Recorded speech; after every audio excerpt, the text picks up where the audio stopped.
Nakulagula ekibinja ky'abakungu abakulembera kilabu ez'enjawulo mu disitulikiti y'e Buikwe beeye Lugogo ku kitebe ky'akakiiko akafuga ebibiina by'emizannyo byonna mu ggwanga aka NSS nga beemulugunya ku vulugu afumbekedde mu kulonda kwa FUFA mu disitulikiti yaabwe. Babadde bawakanya eky'omukungu wa FUFA Joseph Mwanje okubanga yeeyita omuwandiisi wa kilabu ya Buwoya Silent Banners FC kyokka nga bagikulira bagamba tebamumanyi era tabeerangako memba wa kilabu yaabwe.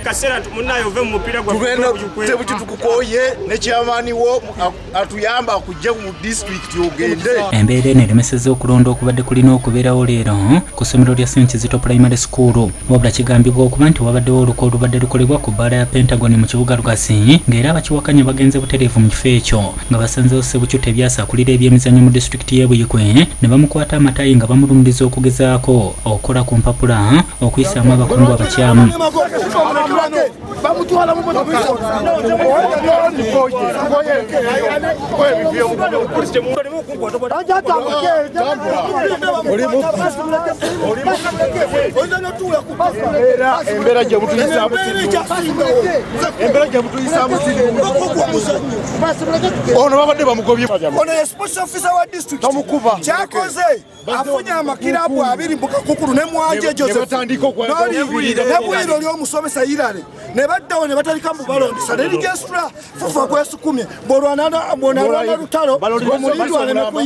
Presiding officer tukiriziganyizza naye tetujja kulonda naye atwala presiding officer mu kifo ekitamanyiddwa ne batuula ne clubs 3 balonde.